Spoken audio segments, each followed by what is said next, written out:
Hi, I'm Mike Ward, and we are at Suncrest Christian Church in St. John, Indiana, and we're about to walk through the system design in the room. We are in the main worship room.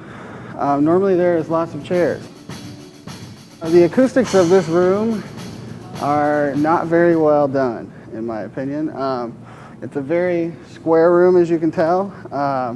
We have rafters with a metal ceiling, which causes sound to bounce around a lot. We have no real acoustical baffles of any kind other than the back wall is carpeted. But when you do fill 500 people, 400 people in this room, it does sound significantly better than it does empty. And then if you look at the walls, they're just square.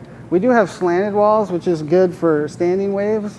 So we don't have too many standing wave issues in this room, but it still could be done a lot better.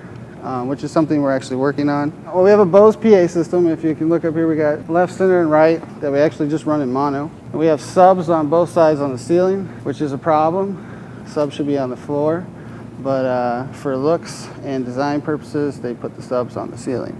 So that's definitely an obstacle. Low end is a fight in this room to feel. You can hear it, but I prefer to feel it.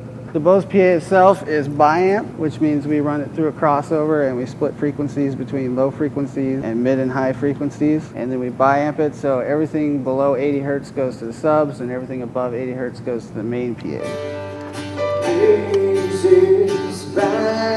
Well, the PA actually was bought parts from leftovers from the United Center.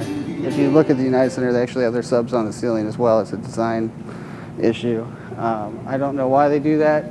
It doesn't sound awful by any means, but it could be felt, in my opinion. A big issue in church is obviously how it looks and whether or not it affects people's worship. And for us to put the subs on the floor, it would look pretty ugly. And so then what we're actually working on is we're eventually going to cut holes in the stairs and put the subs in there and hide them. But that's a big, big project that we have not got the funds or the organization to do yet. Eventually we are going to acoustically treat it with either spray-on foam that goes in the ceiling or with baffles that hang from the ceiling. We have not decided yet. More or less it just depends on how it's going to look and how much it's going to cost, which are pretty much the two main issues all the time. But yeah, it would definitely, we would like to add some acoustic treatment, but at the same time, you know, we do make it work pretty well with what we have.